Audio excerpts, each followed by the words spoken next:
kekuatan Harvey York untuk bangkit. Sebuah drama berserial Broad 2 Episode 1. Villa Zimmer terletak di New Me. Tampak gemerlap cahaya di villa itu. Malam itu adalah pesta ulang tahun kakek Zimmer dan dipenuhi oleh banyak tamu. Semua anak dan cucunya memberi hadiah dan mengucapkan, "Kami berdoa semoga kakek Zimmer selalu diberkati, panjang umur dan sehat selalu." Kakek Zimmer tersipu malu di kursinya. Dia menjawab, "Baik, kepada anak dan cucuku yang sangat patuh, aku sangat senang hari ini. Jadi, aku akan mengabulkan satu permohonan. Katakan, apa yang kau mau?" "Kakek, aku ingin apartemen dekat pantai." Tidak mahal kok, dan itu hanya $1 juta lebih sedikit. Kakek, aku ingin tas Chanel yang edisi terbatas. Kakek, aku ingin mobil sport BMW. Kakek, aku ingin jam Rolex. Baiklah, aku akan kabulkan semua permohonan kalian. Janji Kuchet Zimmer. Melihat ekspresi di wajah mereka, kakek Zimmer juga sangat bahagia. Dia merasa bersyukur dan puas. Saat itu, menantunya Harvey York tiba maju dan berkata, "Kakek, maukah kau membelikanku skuter agar memudahkanku membeli sayur?" Sontak, semua anggota keluarga Zimmer yang ada di ruangan kaget. Hampir semuanya tertegun tak percaya melihat Harvey. Apa si menantu ini gila? Apa maksudnya? Bagaimana bisa seorang menantu, bukan anggota keluarga Zimmer, meminta sesuatu? Dan lagi, dia bahkan tidak menyiapkan hadiah untuk kakek Zimmer di pesta itu. Bagaimana bisa? Dia tidak tahu malu meminta sesuatu dari kakek Zimmer. Dia bahkan meminta skuter. Apa dia sengaja ingin mempermalukan kakek Zimmer? 3 tahun lalu, mereka tidak tahu di mana nenek Zimmer bertemu dengan lelaki. Dia memaksa cucu tertuanya untuk menikahi Harvey. Saat itu, Harvey sangat miskin dan tidak berbeda jauh dengan gelandangan. Namun, di hari pernikahannya, nenek Zimmer meninggal dunia. Semenjak itu, semua anggota keluarga inti Zimmer merendahkannya. 3 tahun terakhir, Harvey bekerja serabutan untuk keluarga Zimmer. Ia harus menyiapkan air untuk cuci kaki mereka. Dia pula yang memasak untuk keluarga itu. Sekarang, dia menyuarakan permohonannya soal skuter. Tentu saja itu adalah permintaan yang mustahil. Skuter di rumah itu telah dicuri oleh seseorang ketika Harvey pergi membeli sayur di hari sebelumnya. Ia sangat miskin dan tidak memiliki uang. Jadi, dia hanya bisa ikut menyuarakan permohonannya saat ini. Saat kakek Zimmer sedang bahagia, Harvey menduga permintaannya akan dikabulkan. Kakek Zimmer, yang terlihat bahagia sebelumnya, seketika berubah muram. Kakek melempar gelas di tangannya dan semua hancur berantakan di lantai. Lalu membentak marah, "Sialan, kau datang ke pestaku untuk merayakan ulang tahunku, atau hanya untuk menghancurkan suasana di depan keluarga?" Istri Harvey, Mandy Zimmer, langsung menghampiri sang kakek dan menjelaskan, "Kakek kilaf, hari ini adalah hari bahagiamu. Jangan marah karena dia." Lalu dia memisahkan Harvey ke samping. Saat itu juga, sepupu Mandy, Quinn Zimmer, mencibir, "Mandy, lihat suamimu yang tak berguna itu. Kita ini sedang apa? Ini pesta ulang tahun kakek kita yang ke-70. Dia datang dengan tangan kosong. Beraninya dia meminta sesuatu dari kakek. Sejak kapan dia jadi selanjang ini?" Benar, dia tak punya adat. Bisa-bisanya dia meminta sesuatu. Tidakkah dia melihat begitu banyak tamu yang datang hari ini? Sangat memalukan.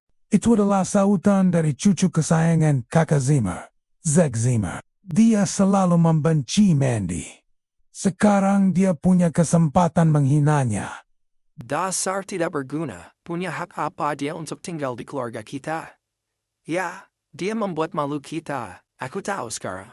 Dia memang bertujuan untuk mengganggu kita. Dia mau menghancurkan suasana bahagia kakek hari ini. Makhluk tidak berguna.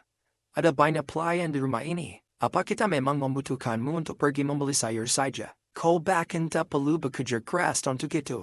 Tak tahu malu. Kau pikir kau penting di keluarga ini? Pergi. Sekarang juga. Atau aku akan menghajarmu jika masih mempermalukan kita. Mendengar hinaan dan tuduhan dari anggota keluarga Zimmer, Harvey hanya bisa menunduk. 3 tahun lalu, Harvey bisa saja mati mengenaskan bila nenek Zimmer tidak menolongnya. Itu juga sebab dari bungkamnya Harvey. dan mau melakukan tugas rumah tangga selama 3 tahun ini. Kakek, manajer York Enterprise Don Zender telah tiba untuk mengucapkan selamat padamu. Seseorang memberitahu di pintu. Kemudian, seorang lelaki tinggi dan tampan memasuki ruangan dengan senyum. York Enterprise adalah bisnis keluarga milik keluarga York di South Light. Mereka adalah keluarga berpengaruh dan termasyur. Selain itu, Don adalah salah satu dari manajer proyek yang bekerja di York Enterprise. Dia terlahir dari keluarga yang mapan dan memiliki andil penting berharga di perusahaan. Banyak keluarga di Neumhi yang ingin dekat dengannya, tetapi mereka tidak memiliki kesempatan yang tepat. Sungguh mengesankan. Dia datang memberi selamat kepada kakek Zimmer di hari ulang tahunnya. Kakek Zimmer, hadiah ini untukmu, ucap Don, dan tersenyum. Ketika sang kakek membuka hadiah darinya, orang-orang terpukau. Terdapat cek sejumlah $880.000.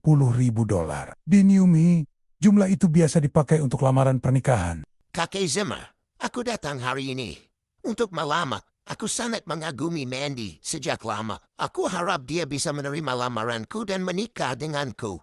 Semua orang terkesima. Seketika saat itu, semua orang kaget. Mandy adalah istri dari Harvey. Kenapa Don tidak peduli soal itu? Dia sama sekali tidak menghargai Harvey. Tapi, jika ditimbang-timbang, Harvey hanyalah menantu tidak berguna yang diadopsi. Kenapa Don harus menghormatinya? Don bahkan tidak takut jika itu menyinggung Harvey. Aku tahu bahwa ajakanku terlalu mendadak. Tapi, aku tidak bisa lagi melihat Mandy hidup bersama lelaki tidak berguna. Kakek Zimmer, aku berharap kau bisa mempertimbangkan tawaranku dengan baik. Don berkata dan tersenyum. Lalu, dia berbalik dan menatap Mandy, tersenyum dan berlalu. Segera setelah itu, Don memandang Harvey sekelebat. Dia sama sekali tidak menganggapnya ada. Setelah Don pergi, semua orang langsung berdiskusi hangat. Tuan Zender adalah manajer departemen di York Enterprise. Dia punya jabatan besar. Aku pernah dengar bahwa keputusan yang dia buat sangatlah menentukan nasib perusahaan kecil. Membuatnya hancur atau sukses jika mereka menikah. Keluarga kita juga akan sangat diuntungkan dari situ. Adik Mandy, Cynthia Zimmer, tiba-tiba maju dan berkata, Harvey, bukankah kau mau skuter? Jika kau setuju menceraikan kakakku, besok aku akan membelikanmu skuter. Bagaimana? Bagus, ide Cynthia. Sangat bagus. Bukankah lelaki tak berguna ini ingin skuter? Kami akan berikan padanya. Buat dia setuju untuk bercerai. Kakek Zimmer menatap Harvey penuh harap. Harvey, jika kau mau menceraikan Mandy, aku pastikan kau tidak hanya mendapat skuter. Lebih dari itu, bagaimana dengan $1 juta? Awalnya, Harvey hanya menunduk. Tetapi saat ini, dia menatap Mandy yang berada di sampingnya. Menggelengkan kepalanya dan berkata, Kakek, aku tidak akan pernah menceraikan Mandy. Wajah kakek Zimmer berubah menjadi geram. Dia menunjuk Harvey dan mengusirnya dengan penuh amarah. Sialan, beraninya kau menolak tawaran bagus dariku. Pergi kau, pergi sekarang juga. Aku tidak mau ada orang menyedihkan di pesta ulang tahunku. Harvey terkejut. Dia sangat kaget melihat kakek Zimmer sebegitu jahatnya, meremehkan perasaannya. Saat itu, dia hanya menggelengkan kepala karena heran dan pergi. Harvey. Mandy ragu. Dia bingung. Apa dia harus mengejar Harvey atau tidak? Melihat keraguan itu, sang kakek berkata dengan dingin, Mandy, jika kau pergi dengannya sekarang, aku akan membuangmu dari keluarga ini. Aku tidak akan menganggapmu cucuku lagi. Mandy lalu berhenti mengejar. Dia tidak menyangka kakeknya akan bertindak sekejam itu padanya. Harvey lalu berkata, Tinggallah, jangan pedulikan aku. Sebelum Mandy berucap, Harvey berbalik dan pergi. Zack tertawa terbahak-bahak. Iparku sayang, kau mau pulang dengan apa? Jangan bilang kau mau pulang dengan berjalan kaki. Kemarilah, aku ada $1. Biarkan aku berbaik hati dan memberikannya agar kau bisa bayar ongkos bus. Jangan malu-malu. Ambillah. Lalu dia mengeluarkan selembar $1 dan melemparnya ke Harvey. Seluruh anggota keluarga Zimmer tertawa menghinanya. Harvey menggetakkan giginya, tetapi dia hanya terdiam. Setelah itu, dia benar-benar meninggalkan Villa Zimmer. Pada saat itu, tiba-tiba teleponnya berdering. Dia mengeluarkan telepon tuanya dan melihat layar. Nomor yang memanggilnya berakhiran 6 digit. Angka 8. Harvey memelas dan melihat pesannya sepintas. Pak, York Enterprise sedang dalam kesulitan. Tolong pulang ke rumah untuk menanganinya. Episode 2 akan datang. Like, subscribe, aktifkan LOCANG.